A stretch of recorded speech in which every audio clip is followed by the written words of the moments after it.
అన్న సతీష్ అన్న గారికి, అలాగే రాంపాల్ రెడ్డి అన్న గారికి, మోహన్ రెడ్డి అన్న గారికి, వేదికపై ఉన్న పెద్దలకు, ప్రెస్ మీడియాకి అందరికి కూడా నా యొక్క నమస్కారాలు. ఈరోజు అందరూ కూడా పెద్దలు ఈ ప్రాజెక్టుల గురించి, ఇరిగేషన్ గురించి మాట్లాడడం జరిగింది. మొన్ననే కూడా పెద్ద ఎత్తున కూడా ఒక పిలుపు మేరకే ఒక్క రోజు టైంలోనే వేల మంది కలవడము, ఎంతమంది ఉక్రోషంతో ఉన్నారో ఈ ప్రాజెక్టుల గురించి, ఆయన చేసిన మోసాల గురించి కూడా మనం కళ్ళెదుటనే మొన్న మీటింగ్లో కూడా చూడడం జరిగింది.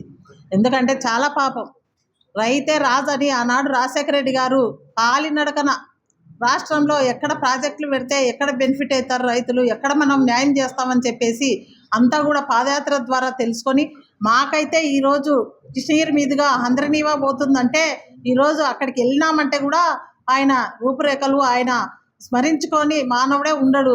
కృష్ణగిరి మండలంలో ఎన్నో వేల ఎకరాలు ఈరోజు హంద్రనీవా సుజల స్రవంతి అంటేనే రాజశేఖర రెడ్డి గారు గుర్తొచ్చేలా చేసిన మహానుభావుడు అని చెప్పేసి ఈరోజు ప్రతి ఒక్కరు కూడా స్మరించుకుంటున్నారు.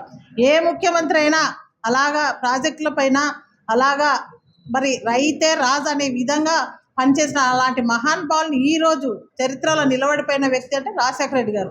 అలాంటి ఆయనని ఇప్పుడు కూడా తలుచుకుంటున్నారు. అలాంటివి ఏ ప్రాజెక్ట్ అయినా చంద్రబాబు నాయుడు గారు చేశారా అని చెప్పేసి మేము అడుగుతున్నాం. ఆయన గుర్తుండిపోయారు అంటే ఒక్కసారి కదా, ఆయన ఇప్పుడు 4వసారి ముఖ్యమంత్రి అయినా మరి చంద్రబాబు నాయుడు గారు గుర్తుండిపోయేటట్లుగా ఏదైనా కూడా చేశారా అని అడుగుతున్నాం.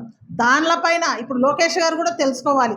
ఈరోజు మరి 108 ఈరోజు అయితే ఆరోగ్యశ్రీ ఇవన్నీ కూడా రాజశేఖర గారిని తలపిస్తున్నారంటే ఈరోజు మా నాన్న 4 సార్లు ముఖ్యమంత్రి అయినాడు కదా, ఏ ఒక్కటి కూడా రాష్ట్రంలో ఏ ఒక్కటి గుర్తుండిపోయేటట్లా లేవే.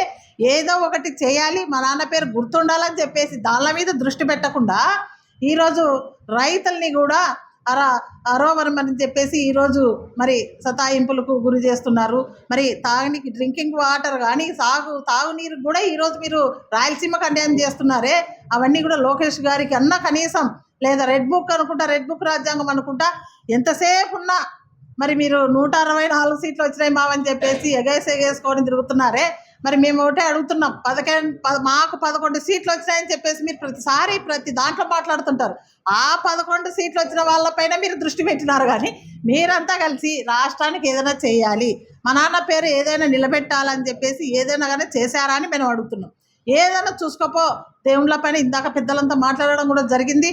ఏమనంటే లడ్డు అంటారు, ఆ లడ్డు విషయంలోనే ప్రజలంతా కూడా ఈరోజు చాలా కూడా మరి భక్తులంతా కూడా చాలా బాధపడుతున్నారు. ఈరోజు మరి అంత పెద్ద దేవుడైన వెంకటేశ్వర స్వామి ప్రసాదాన్ని ప్రతి ఒక్కరు కూడా కళ్ళకు అద్దుకొని తినే పరిస్థితిలో ఉంటే వీళ్ళంతా కూడా దాన్ని ఆ దేవుని మీద కూడా రాజకీయం చేసే పరిస్థితికి వచ్చిందంటే మీ రాజకీయము ఎటువైపు వెళ్తుందో ఒకసారి మీరన్నా కూడా గుర్తు చేసుకోవాలి.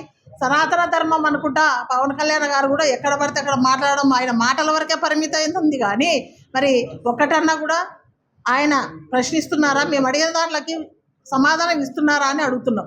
ఈరోజు వీళ్ళు ఇవన్నీ చేయక ఇంకొకటి, మహిళలకి జగనన్న పీరియడ్లో 5 సంవత్సరాలు ఆడపిల్ల పుట్టిందంటే మహాలక్ష్మి పుట్టిందని అందరం కూడా సంతోషించే వాళ్ళ మహిళలమంతా కూడా అప్పుడు 5 ఏళ్ళు 2014 నుంచి 19. కానీ ఇప్పుడు ఆడపిల్ల పుట్టిందంటే భయభ్రాంతులు. అంటే వీళ్ళు చేస్తున్న పరిస్థితులను బట్టి ఆడపిల్ల పుట్టిందంటేనే ఒక భయంకరమైన వాతావరణం లాగా చూస్తున్నారు. ఎందుకంటే ఏరులై పారుతుంది కదా మద్యం అంతా కూడా, ఎక్కడ పడితే అక్కడ దొరుకుతుంది, విచ్చలవిడ దొరుకుతుంది. పేపర్ చూడాలంటేనే భయం వేస్తుంది మహిళలకి. చిన్న పిల్లల్ని వదిలిపెడతలేరు, వృద్ధుల్ని వదిలిపెడతారు, వయసులే పాడులే ఎక్కడ పడితే అక్కడ ఈ తాగుడు ఎక్కువైపోయి మహిళలకు రక్షణ అనేది లేకోకుండా ఈరోజు ఎటువంటి పరిస్థితులలో పేపర్ చూడాలంటే చాలా భయంకరంగా, ఆ పేపర్ చదవడానికి కూడా మహిళలు తలదించుకునే విధంగా కూడా ఈ రాష్ట్రంలో ఉంది. ఇవన్నీ కూడా మరి వీళ్ళ దృష్టికి వస్తున్నాయా లేదా, లేకపోతే వీళ్ళు పేపర్లు టీవీలు చూస్తున్నారా లేదా, ఎంతసేపు ఉన్నా జగనన్న పైన దృష్టి, వీళ్ళకి జగనన్న మనుషులపైనే దృష్టి, ఎవరెక్కడ మాట్లాడుతున్నారు, ఎవరిని ఎక్కడ అనుకోని లేనివన్నీ సృష్టించి కేసులు పెట్టాలా, భయభ్రాంతులు చేయాలని చెప్పేసి ఎవరు కూడా మీ కేసులకు భయభ్రాంతులు చేస్తే భయపడేటోళ్ళు ఎవరు లేరు. మీరు చెప్పిన హామీలేందో మీరు అవి నెరవేర్చండి. నిన్న బడ్జెట్ చూసుకోకపోతే కూడా దాంట్లో కూడా 18 సంవత్సరాలకు ఇస్తామని చెప్పినవి కూడా దాన్ని ఊసేలేదు. ఇంకా SC/ST BC మైనార్టీ వాళ్ళకు కూడా ఇస్తామన్న పింఛన్లను కూడా దాంట్లో ఎత్తిన పరిస్థితులు కూడా ఎక్కడ కూడా బడ్జెట్లో కనపడలేదు. కాబట్టి మీ పరిపాలన ఏందో ఇంకా 3 ఇయర్స్ మీకు టార్గెట్ ఉంది. 3 ఇయర్స్లో మీరు చెప్పినవి ఏమున్నాయో దానికి దృష్టి పెట్టండి. కానీ ఇలాగా మరి రాయలసీమ వాసై ఈరోజు అదే తెలంగాణ ముఖ్యమంత్రి గారు ఆయన అసెంబ్లీ సాక్షిగా మాట్లాడుకోకపోతే కూడా ఇవన్నీ కూడా ప్రాజెక్టు నిలిపినారనే విషయాలు కూడా మనకు తెలియని పరిస్థితుల్లో చంద్రబాబు నాయుడు లోపోకారి మాటలతో అన్నీ కూడా వాళ్ళిద్దరం మాట్లాడుకొని చేసిన విషయాలు అన్నీ చీకట్లోనే చేసుకున్నారు. కానీ బయటికి ఎక్కడ కూడా లేని పరిస్థితిలో రాయలసీమకు ద్రోహం చేసే విధంగా రాయలసీమ వాసయ్య కూడా ఏం చేస్తారు? రాయలసీమకై కూడా ఏది చేసినా కర్నూలుకు ఏదైనా తీసుకొస్తామంటే కూడా ఆయన అడ్డుపడతాడు ముందు. అంటే కర్నూలు రాయలసీమ అంతా కూడా జగనన్నకు ఒక పట్టు, రాయలసీమ ప్రజలంతా కూడా జగనన్న వైపు ఉన్నారని చెప్పేసి ఒక చిన్న నేపథ్యం. ఈరోజు రాయలసీమకి ఏం తీసుకురాని ఒక అడవులాగా చేయడానికి ఏ ప్రాజెక్టు లేకుండా ఏ తాగునీరు లేకుండా ఈరోజు రాయలసీమని ఎడారిలాగా చేయాలని చెప్పేసి ఆయన ఒక పంతం పట్టుకున్నట్లున్నాడు ఈరోజు. అంటే ఆయన రాజకీయం వైపు మొగ్గు చూపుతలేడు. ఏ ప్రాంతానికి మరి ప్రతి ప్రాంతానికి చిచ్చు పెట్టుకుంటా ప్రాంత రాజకీయాలు చేసుకుంటా కుల రాజకీయాలు చేసుకుంటా కులానికి నిప్పులు పెట్టుకుంటా ఈరోజు రాజకీయం చేస్తున్నారు. ఇవన్నీ కూడా మీరు మానుకోవాలి. ప్రాజెక్టులు ఖచ్చితంగా కూడా మనం సాధించుకోవాలి.